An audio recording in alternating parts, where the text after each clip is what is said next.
What if the weapons you use to weaken your enemy ends up hurting you more? Sanctions, powerful economic tools at punishing nations, are often portrayed as alternatives to war.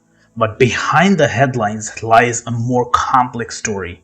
Rising energy prices, supply chain disruptions, and fractured alliances. These are just some of the hidden costs behind the countries imposing sanctions. In this video, we'll explore how sanctions intended as diplomatic weapons often backfires on nations wielding them. Stick around as we dive into the latest data and case studies to uncover the untold story of this double-edged sword. Sanctions have become the go-to weapon in modern geopolitics. Over the past 20 years, their use has surged by over 500%, targeting countries, companies, and individuals across the globe. Why?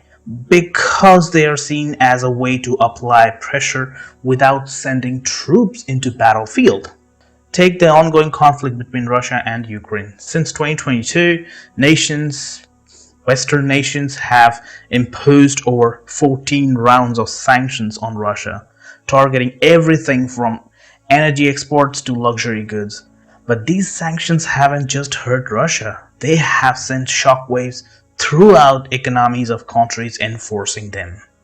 Let's start with energy. Before the Russia-Ukraine war, Europe imported nearly 40% of its natural gas and 30% of its crude oil from Russia. Sanctions meant to cripple Moscow's energy revenues forced Europe to scramble for alternatives.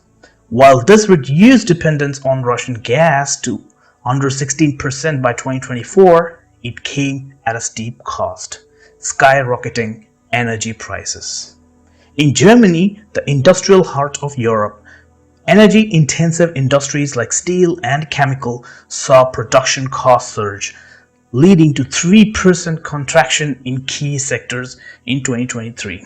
Meanwhile, households faced utility bills 20 to 30% higher than before the war. And it's not just energy. Sanctions on Russian commodities like wheat and fertilizers disrupted global supply chain, contributing to higher food prices. In the United States, inflation hit a 40-year high of 9.1% in June 2022, partly due to ripple effects of these sanctions. Even American farmers felt the pinch. Russia and Ukraine are major suppliers of fertilizers. With restrictions in place, fertilizers prices jumped by over 80%, increasing costs for US agricultural production. Within Europe, sanctions have sparked intense political debate. Countries like Hungary and Australia, heavily reliant on Russian energy, have resisted some measures. Protests erupted in Germany and France as citizens demanded relief from soaring costs. Even in the UK, where sanctions policy remains firm, public opinion began to waver as energy bills became a leading concern in 2023. Sanctions can also strain alliances. The G7's decision to cap Russian oil price at $60 per barrel caused friction with India and China, who continued to buy discounted Russian crude. This divergence not only undermined sanctions but also highlighted cracks in Western-led coalitions. Western sanctions on Russia has unintentionally bolstered the economic influence of countries like China and India. By capitalizing on discounted Russian commodities and forging strategic trade alliances, these nations have not only mitigated the global impact of sanctions but also solidified as a key player in reshaping global trade dynamics.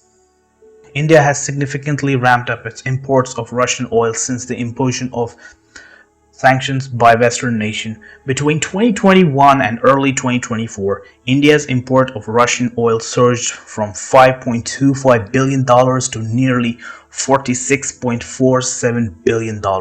This shift was driven by the G7 imposed price cap of $60 per barrel, which allowed Indian refiners to access cheaper crude. Consequently, Russia replaced Iraq as India's top oil supplier in 2023, accounting for 35% of India's crude oil imports. However, the dynamics is not without challenges. Recent US sanctions targeting Russian shipping entities have caused disruption in supply chain, with Indian refiners reducing crude purchases by 35% in early 2024. India has also been diversifying its imports to include Russian coal and cooking material for steel production, often negotiating payments in rupees, bypassing the US dollar dominance. China's role as Russia's economic lifeline has grown considerably since the onset of sanctions. In 2023, bilateral trade between Russia and China reached a record $240 billion, a 26% increase from the previous year. Chinese imports of Russian goods, particularly oil, made Russia China's largest energy supplier. Crude exports from Russia to China reached over 107 million metric tons in 2023, benefiting from steep discounts. Moreover, Chinese exports of machinery, electronics, and dual-use components to Russia have surged, supporting key sectors such as defense. By 2023, China accounted for 90% of Russia's microelectronic import and 70% of its machine tools, essential for both civilian and military industries. This dependence raised sanctions-related risk for Chinese entities, as over 100 Chinese firms have been sanctioned by Western nations for supplying Russia. India and China's growing economic ties with Russia underscores a shift in global trade flows. By offering financial and logistical alternatives, both nations have enabled Russia to circumvent Western economic isolation. For instance, China's increasing use of yuan in bilateral trade with Russia has diminished the dollar's influence in Eurasia. Meanwhile, India's strategic energy imports and willingness to engage in non-dollar transactions highlights its balancing act between the West and its own economic interests. The evolving dynamics has not only undercut the effectiveness of sanctions but also evolved the geopolitical clout of India and China, allowing them to strengthen their positions in a multipolar global order. While sanctions aim to cripple Russia's economy, they have also spurred domestic innovation in agriculture. Russia became the world's largest wheat exporter in 2023, despite restrictions. Its GDP is expected to grow by 3.2% in 2024, driven by exports to non-Western countries. The European Union and the United States, two primary architects of sanctions against Russia, have experienced significant economic challenges as a side effect of their actions. Europe's reliance on Russian gas before the Ukraine conflict left it vulnerable. Following sanctions, natural gas imports from Russia plummeted by over 50%, leading to energy shortages and sharp price increase in 2023. This forced governments to inject billions into subsidies for businesses and households, staining public budget. For instance, Germany alone spent 200 billion euros on energy relief packages.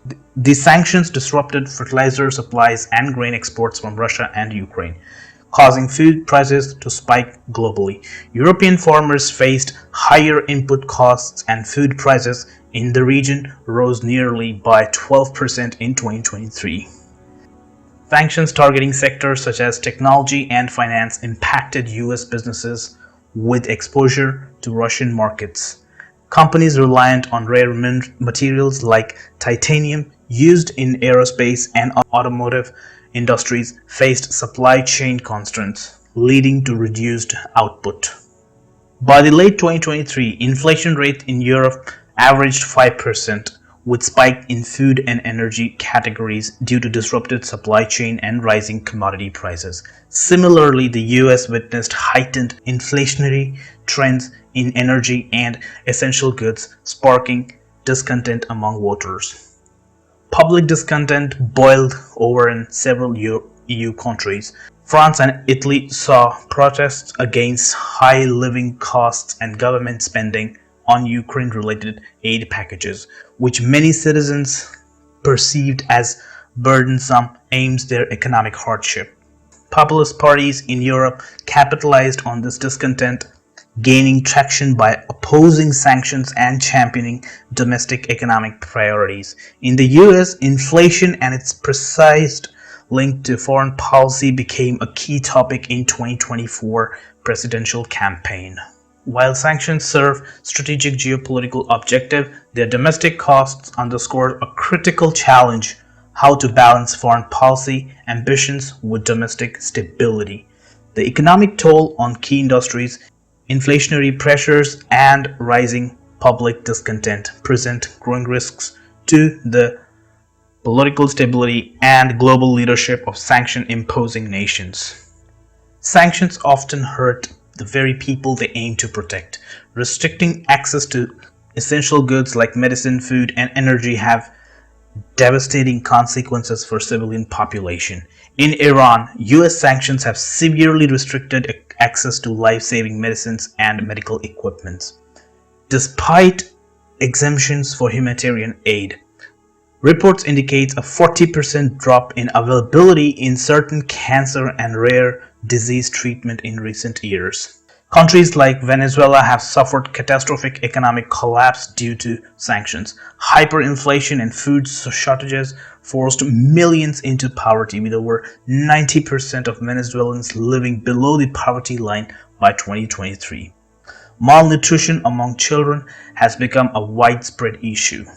Sanctions targeting oil and gas sectors can disrupt access to affordable energy in the sanctioned country, leading to prolonged blackouts and reduced heating in colder regions. For instance, North Korea's heavily sanctioned economy has left citizens with limited access to electricity. Sanctions often spill over in neighboring nations, destabilizing regional economies. For example, the sanctions against Russia disrupted trade routes and commodity flows in Central Asia and Eastern Europe. Countries that relied on Russian market or supply chains have faced severe economic repercussions. Moldova, heavily dependent on Russian gas, saw energy price increase by 40% in 2023, sparking widespread protests. Similarly, Central Asian nations faced bottlenecks in fertilizer supplies, hurting agricultural productivity. Sanctions are often criticized for disproportionately punishing ordinary citizens while leaving elites relatively untouched. In sanctioned nations, elites often exploit black markets and informal trade networks to maintain their wealth and power. Meanwhile, ordinary citizens bear the brunt of inflation, unemployment, and reduced access to basic needs. In Zimbabwe, decades of sanctions intended to pressure government leaders primarily impoverished the general public while political elites maintained control. The assumption that economic hardship will lead to regime change or democratization is frequently flawed. In many cases, authoritarian governments use sanctions as propaganda tools, blaming external actors for internal problems, as seen in Russia and Venezuela. Targeted sanctions such as asset freezes or travel bans are often considered more ethical alternatives. However, even these measures have limitations. Sanctions targeting financial systems such as restriction on SWIFT payments can isolate the entire population from global trade. This affects not only sanctioned nations but also international aid organizations attempting to provide relief. Secondary sanctions imposed on countries or entire trading with sanctioned nations raise ethical concerns about sovereignty and economic cohesion. For example, US secondary sanctions on firms dealing with Iran have strained relations with European allies, who argue that their own businesses are being unfairly targeted. There is a growing debate about need for more nuanced approaches to international conflicts and humanitarian violations. Advocates suggest targeted sanctions should focus exclusively on key industries, individual or military apparatus, rather than entire economies. This could reduce collateral damage on civilian population while maintaining pressure on regimes. Combining sanctions with diplomatic negotiations might achieve better outcome. For example, the 2015 Iran nuclear deal demonstrated how sanctions relief could incentivize compliance with international laws. However, its subsequent collapse highlighted the fragility of such agreements. The ethical dilemma of sanctions is a double-edged sword. While sanctions aim to enforce accountability and prevent aggression, they often inflict suffering on most vulnerable populations. The challenge lies in designing sanctions that balance effectiveness with ethical responsibility, minimizing harm to civilians while achieving geopolitical goals. As the global community re-evaluates the role of sanctions, there is an urgent need for more innovative and compassionate approach to conflict resolution. Sanctions are a powerful tool, but they are not without consequences. They can weaken adversaries, but they also fracture alliances, hurt industries, and empower rivals.